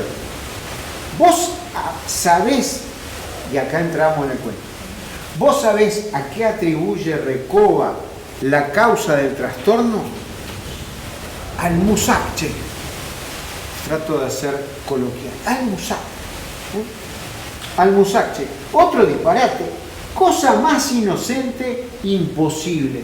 Recoba dice que a él también el Musac lo saca de quicio. Recoba dice que esta melodía constante, ni cercana ni lejana, a él no lo deja trabajar porque tiene la impresión de que es como una droga, un somnífero muy sutil, cuyo contenido no es precisamente adormecer el organismo, sino amortiguar las reacciones mentales, la capacidad de rebeldía, la vocación de libertad, qué sé yo. Un párrafo me dijo mucho. Si no conocía el Musac, como dijo Perdomo, salía a buscar en internet qué era. Si no conocía el Musac, me iba a ver con el librero qué antecedente, de qué me está hablando. Me está hablando de una música funcional dentro de la oficina. Y el tal Recoba, que no es el chino, ¿no? Que otro compañero de oficina dice, ¿sabéis lo que fue lo que le desequilibró a este hombre? Esta música que es una droga. Es una droga, lo saca de quicio. Recoba dice que esta melodía constante, ni cercana ni lejana, esa música de oficina, la música que nos tocan en el shopping, en la galería, la que suena en el ascensor, ¿cierto? Como impersonal, lejana, pero constante, sobre todo eso. A él no lo deja trabajar porque tiene la impresión de que es como una droga, un somnífero muy sutil, cuyo contenido no es precisamente adormecer el organismo, sino amortiguar las reacciones mentales, la capacidad de rebeldía, la vocación de libertad. Es decir, que si yo te pongo esa música, te da para pasar en esa oficina una cantidad de horas descomunal que no es la que debería ser, que no te deja vivir esa vocación de libertad, de arrancar la máquina de escribir. Algo en lo que no hemos terminado de caer todavía, que estamos contextualmente en la década del 60, ¿cierto? Y el que se desquició y el narrador, uno trabajaba en policiales y el otro trabajaba en deportes. Conclusión, esa oficina es una oficina muy particular. Década del 60, alguien que escribe en máquina sobre deportes y alguien que escribe a máquina en policiales. Forma parte de un mundo que también se fue de León, junto con las hinchadas juntas. ¿De qué estamos hablando? No, periodismo. Esto es una redacción de un diario. Esto es una redacción de un diario, ¿cierto? Y esa oficina particularmente es una redacción de un diario. Entonces, ¿qué tenemos? Tenemos una música funcional. Tenemos una música funcional que, según Recoba, esa droga, un somnífero muy sutil cuyo contenido no es precisamente adormecer el organismo, sino amortiguar las reacciones mentales, la capacidad de rebeldía, la vocación de libertad, dentro de la redacción del diario. Y acá, sí, vamos decididamente, ya conocemos algo más, y vamos decididamente al autor que está detrás de ese narrador. Entonces, ¿qué me está diciendo ese Benedetti a través del narrador? Esa música que sabemos que fue desarrollada por una empresa norteamericana que tenía una vocación dirigista sobre los ambientes de trabajo de forma tal de crear determinadas condiciones, que tenía un jefe que tenía una formación militar, se había aplicado en la redacción del diario y había creado estos sucesos. Tenemos toda la piola para ir hacia atrás, es decir, gente que a través de la música nos dirige, ¿cierto?, como marionetas, y que todas esas vías terminan en la capital del imperio, década del 60.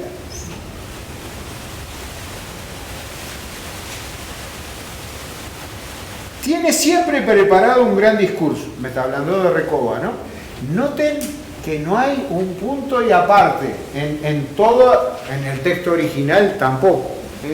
Todo es punto y seguido, es una gran parrafada que alguien me está diciendo, un monólogo que alguien me está diciendo. Yo soy el lector, estoy sentado en mi sillón o estoy escuchando a Escaso, y esto es todo un monólogo que alguien le está diciendo a alguien que está sentado al lado de él, ¿cierto? Y recuerden lo que nos decía Mansur, los ritmos en los cuentos de Benedetti, es decir, como que estábamos en una fase acelerada y empezamos a detenernos, nos empiezan a aparecer determinadas claves del cuento. La música, el desquiciado y la música. Bien. Tiene siempre preparado un gran discurso sobre el tema. A mí me parece una reverenda idiotez. Es decir, dos posiciones bien marcadas. No trajiste el cuento.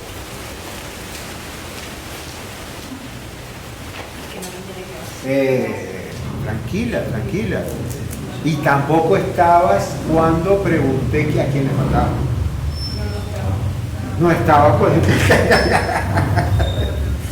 cuando pregunté a quién le faltaba. Yo tampoco me di cuenta ¿Pero estaban leyendo juntas? No. Yo te vi que estabas muy quietita mirándome a mí. Y dije, ya lo había leído en casa. Estar en los ojos de la maestra, siempre hay que, por la duda, claro, por la duda. Si venís bien, pero si venís mal, ¿dónde podemos poner acá también? No me acuerdo dónde lo tengo.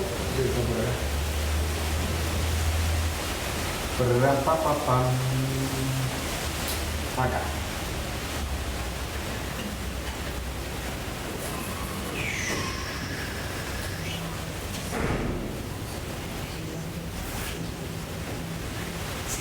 ¿Cómo venimos? Bien. Fenómeno. Gracias, Perdomo.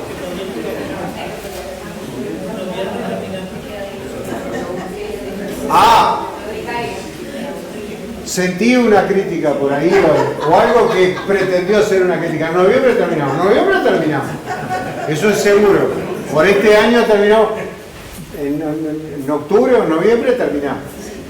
Con Musac o sin Musac, pero terminamos. Tú quédate tranquilo.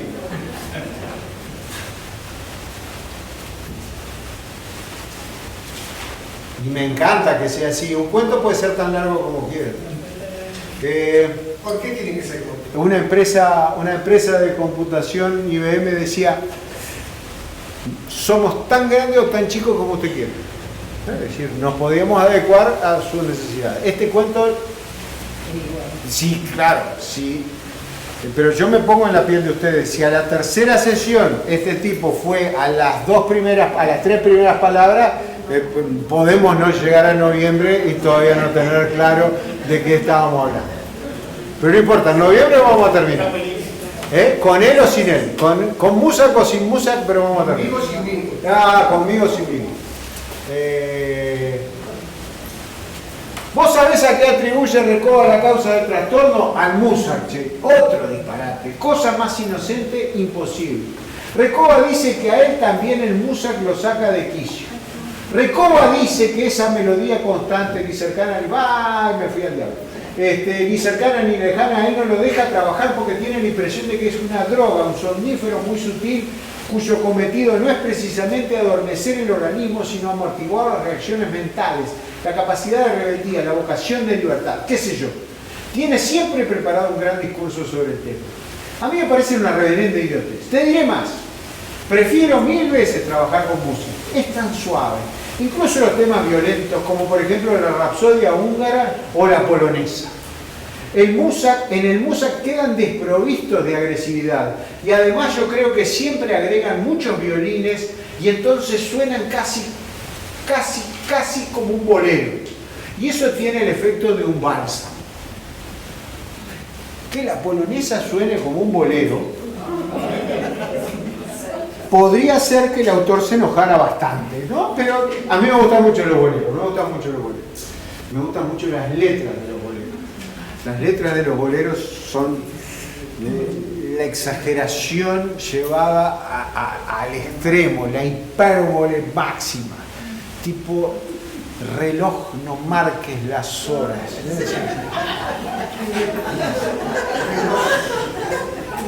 ¿Qué le va a pedir a un reloj que haga? ¿No? Es decir, porque mi vida se acaba. Es decir, el tipo se va a morir. Nosotros que nos queremos tanto debemos separarnos, no me preguntes más. No es falta de cariño, te quiero con el alma, pero en nombre de este amor y por tu bien te digo adiós. ¡Chao! ¿Qué más podés decir en una despedida? Entonces, la letra del bolero es un cúmulo de exageraciones que son fantásticas, es decir, y sin llegar a ya creo que lo hablamos en alguna oportunidad, Rosamela Araya. Ahora no podría cantar. No podría cantar una canción, sería políticamente incorrecto, ¿no? Con sangre de mis venas te marcaré la frente. Para que todos sepan a quién tú perteneces.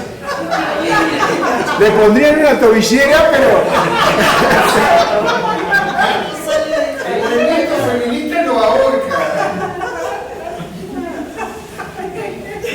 pero me encantan los boleros, me encantan. Lo cierto es que dice que suenan como boleros, Tanto la rapsodia húngara o la polonesa en el Musak quedan desprovistos de agresividad. Las polonesas que eran un canto heroico a Polonia, ¿cierto? Quedan desprovistas de agresividad, quedan un bálsamo, una música que suena ahí, que la puedo identificar, que es la polonesa, pero que suena como un bolero. Uno se tranquiliza. Mirá, hay días en que llego al diario con la cabeza hecha un bombo, lleno de problemas, líos de plata, discusiones con mi mujer, preocupaciones por la mala nota de la nena, últimos avisos del banco. Y sin embargo me coloco frente al escritorio y a los 5 minutos de escuchar esa musiquita que te penetra con sus melodías dulces, a veces un poquitito empalagosas, lo confieso, pero en general muy agradable, a los 5 minutos me siento poco menos que feliz, olvidado de los problemas y trabajo como un robot, ni más ni menos. Ese párrafo fue una denuncia que nos quiere transmitir el autor a través del narrador. Es decir, el tipo le dijeron que quedaba, que le mataba la libertad, que lo aplanaba con esto. No, para nada. Yo llevo con la cabeza hecha un bombo. Yo no sé si no, también es una graduación en esto, pero lleno de problemas, líos de plata, discusiones con mi mujer, preocupaciones por la mala nota de la nena, últimos avisos del banco. No sé si también hay una graduación, pero parece, ¿no? Parece. Es decir, me resulta difícil lo de las malas notas de la nena con respecto a la discusión de la mujer. Pero puede ser para abajo, puede ser para arriba, no importa. Pero lo cierto es que en una cabeza hecha un bombo, las cosas pueden estar fuera de lugar, ¿cierto? Y a veces reaccionamos mal porque no las ponemos justamente en el nivel adecuado. Pero, ¿cuál es la solución? ¿La pastillita? No, una música, y que me pone la música, me pone en un estado en el que trabajo y trabajo. Es decir, cumplo con la patronal, cumplo con la gerencia, que fue la que me puso la música para que yo haga eso, para que me olvide de todos los otros problemas. Como un robot. Palabra que fue introducida por la literatura. A veces nos podemos sorprender de la cantidad de términos que utilizamos, que son producto de novelas, de obras de teatro, que quedaron transformadas en sustantivos. El robot, los robots, ¿cierto? Robot es una obra de teatro que había producido, creo que 2 hermanos. El apellido es el mismo para los dos, que es Capek. Una obra en la que hablaban del trabajo automatizado y habían introducido ese término en checo, robota, que era trabajo. Entonces, a partir de ahí las lenguas lo toman como algo que se realiza en forma automática sin poner la cabeza. Algo que no es artesanal, algo que es mecánico, algo que es una repetición constante. Y vuelvo a algo que apareció en el cuento hace un rato, para los que vinieron a esta, fue en la sesión anterior, pero hace unos párrafos atrás, que es Marx y el marxismo, donde Marx denuncia la alienación del obrero de la fábrica que está condenado por un sueldo a realizar una tarea mecánica constante. Entonces, el cuento se empieza a armar. Es decir, hay uno que se volvió loco, lo atribuyen a la musiquita, lo atribuyen al musac. Pero tenemos el elemento de la ideología marxista, donde nos habla de la alienación, no confundir con el término, con lo que hace con la rueda del auto, deslineado, sino de alienarlo. Alienación. Alienar. Es decir, mientras Marx te dice que el obrero está condenado a alienarse y a vivir una vida que no es la que debería vivir por estar inmerso en una sociedad capitalista que lo obliga a trabajar en tareas rutinarias, acá tenemos el musac que nos evita tener la cabeza ocupada con otras cosas y nos hace trabajar y trabajar. Entonces el cuento se empieza a armar. ¿Qué tiene que ver con literatura y fútbol? Hubo una pinceleadita por allá arriba de un técnico, allá, pero le dio una nota de color, y permitió que el profesor arrancara este taller con este cuento como materia prima para empezar a hablar. Mil perdones, pero es un buen ejemplo.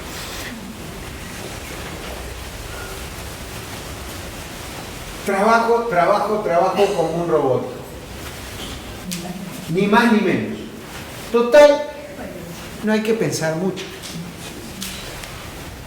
Un crimen siempre es un crimen. En el cuento entramos como en una meseta. Es decir, se venía acelerando, entramos como en una meseta. Un crimen siempre es un crimen. Y este tipo, ¿por qué me va a hablar de crimen? Porque él trabajaba en policiales. El que se había enloquecido trabajaba en deportes, pero este trabajaba en policiales. Un crimen siempre es un crimen. Para los pasionales, por ejemplo, yo tengo mi estilo propio. Es decir, todo este monólogo salió de a la porra y gangrena y empieza a andar por otras vías. Me está explicando el Musa el efecto que le produce y me va a explicar, ese narrador me va a decir, me va a hablar de su cuerpo, de su trabajo. Un crimen siempre es un crimen. Para los pasionales, por ejemplo, yo tengo mi estilo propio. No me manejo con lugares comunes ni términos gastados. Nada de cuerpo del occiso ni de cúbito supino. Yo tuve la particularidad de tener un padre que escribía los informes forenses.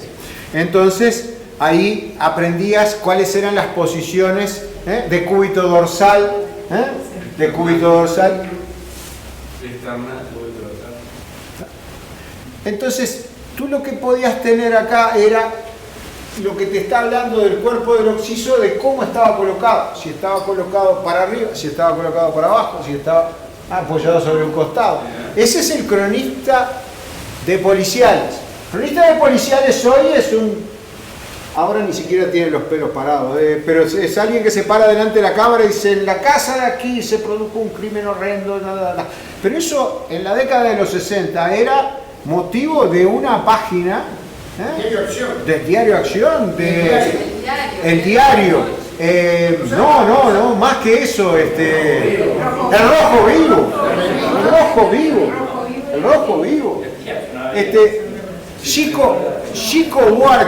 Chico Buarque nos va a cantar una canción que se llama Dios le pague, y canta traducido al español y con acento es un crimen para comentar y el fútbol para aplaudir, ¿cierto? Es decir, por esa grapa desgracia que tenemos que beber, por ese humo, por esa grapa de grasa, es decir, que debemos de beber, por ese humo desgracia que tenemos que toser.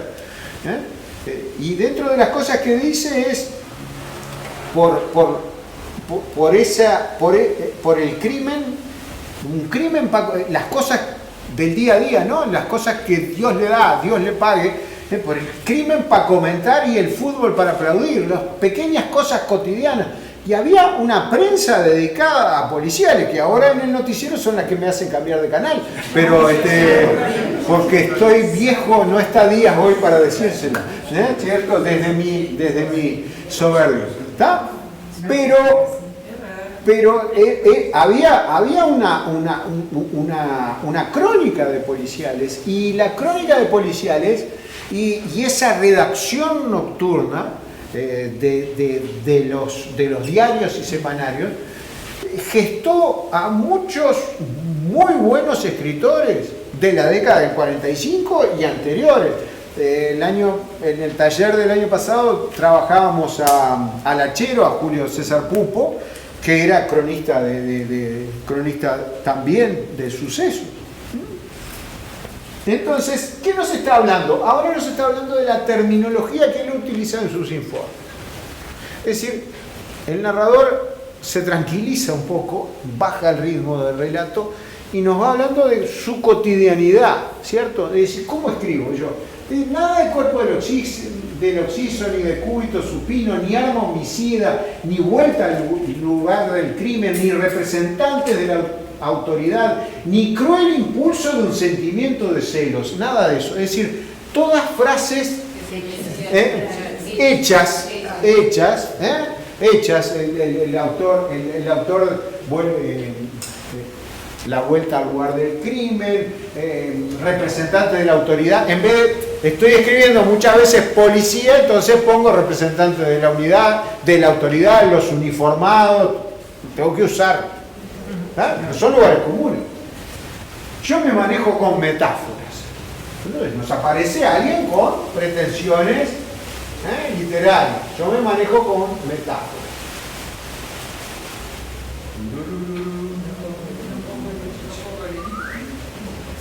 No pongo el hecho escueto, sino la imagen sugeridora.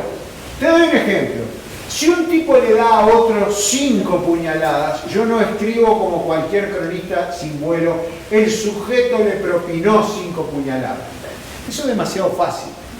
Yo escribo, aquel prójimo le abrió 3 surcos de sangre. ¿Captás la diferencia? Sí, que le sacaste 2. Sí, le sacaste 2. No solo le añado belleza descriptiva, sino que además le rebajo 2 puñaladas. Porque paradójicamente así queda más dramático, más humano. Un tipo que da 5 puñaladas es un sádico, un monstruo, pero uno que solo asesta 3 es alguien que tiene un límite, es alguien que siente el aguijón de la conciencia. Es brillante. Es decir, imaginen esto en el contexto de que alguien me está contando de que un compañero se desquició al lado de él y ahora en su propio desquicio me está contando el estilo metafórico en el cual está analizando la psiquis de un tipo que le dio 5 puñaladas a otro. Porque de León es mentira que la violencia la inventaron los muchachos de ahora, ¿eh? Ah, está. ¿Ah? Ahora queda más expuesta porque la graban con celulares.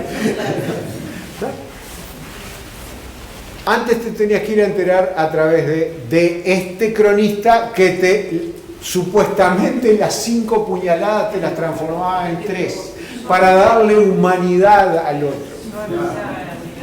Pero noten, a ver, pongámonos en la redacción que yo siempre me las imagino nocturna, ¿no? Por el tema de la bohemia, por el tema del escritor, del tema del cigarrillo y del alcohol, todo reunido en un mismo combo dentro de la noche. Agítelo y póngale pretensiones literarias y tiene a varios bohemios sentados alrededor de una mesa.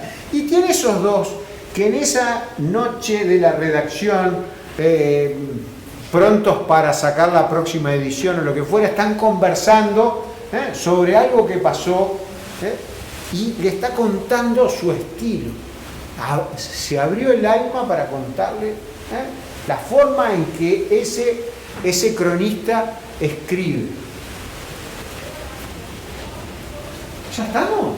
Sí. No seas malo, venía con un entusiasmo bárbaro. En noviembre terminamos.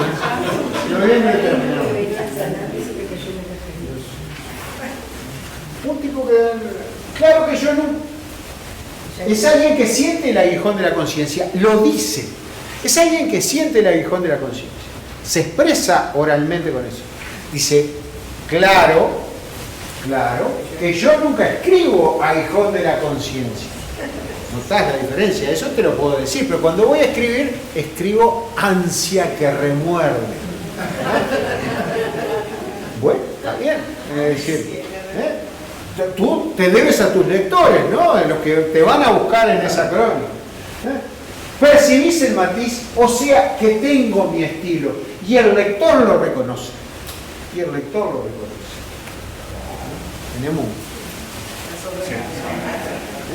lo reconoce. Yo hago estos cambios porque el tipo lo siente más humano, lo siente más cercano, me reconoce.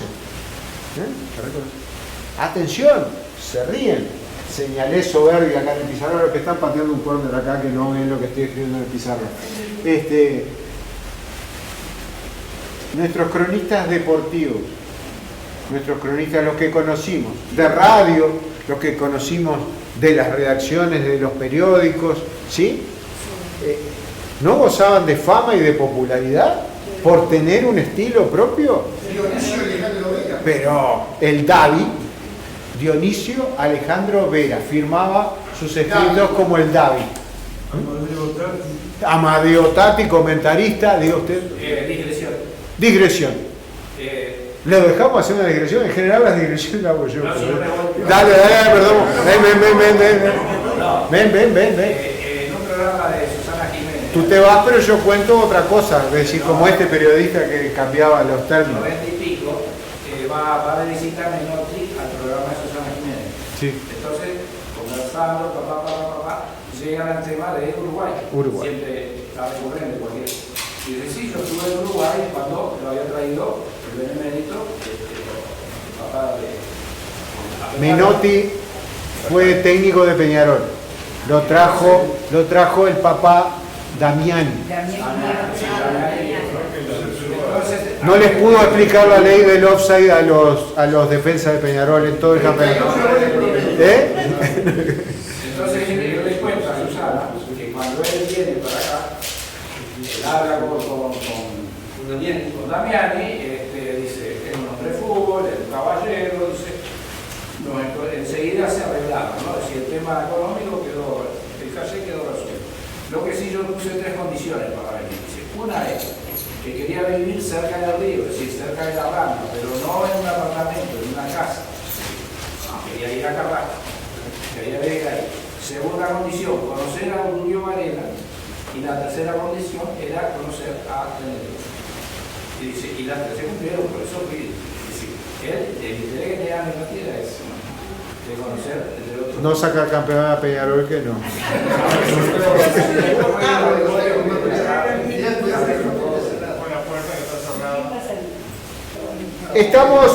Estamos en las 6. Digo, pero nuestro cuento, el relato, está llegando a una meseta plácida, es decir, donde está desnuda, el narrador cronista de policiales está desnudando su estilo de escribir, luego de habernos llevado no en una espiral, directamente en una pendiente ascendente de un ritmo frenético de contarnos que alguien se había vuelto loco.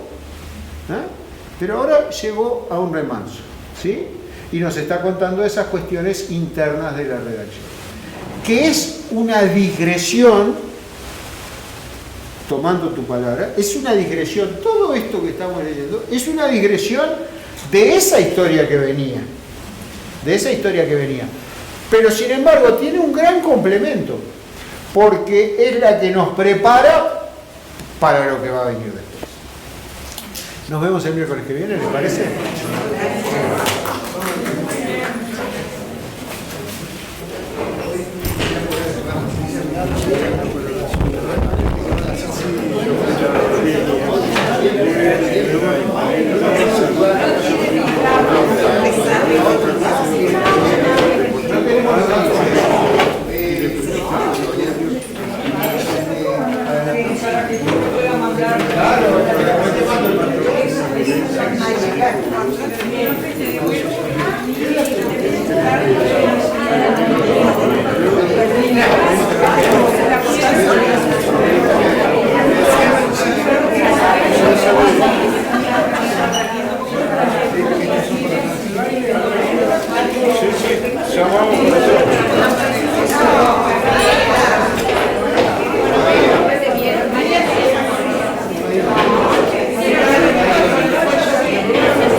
Lo miraste tú,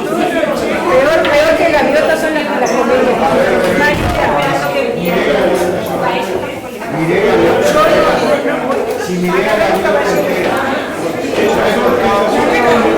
Este va para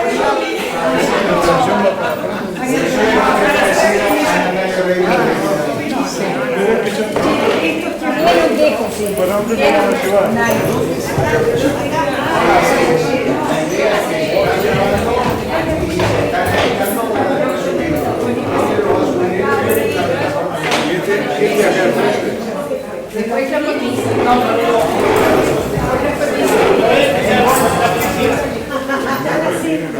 Ahora hay que hacer la misa y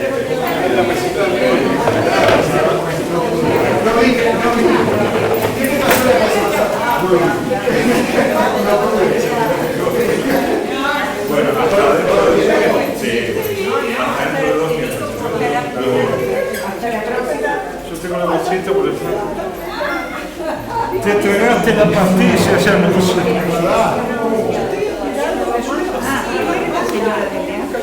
Yo dejé la bolsita.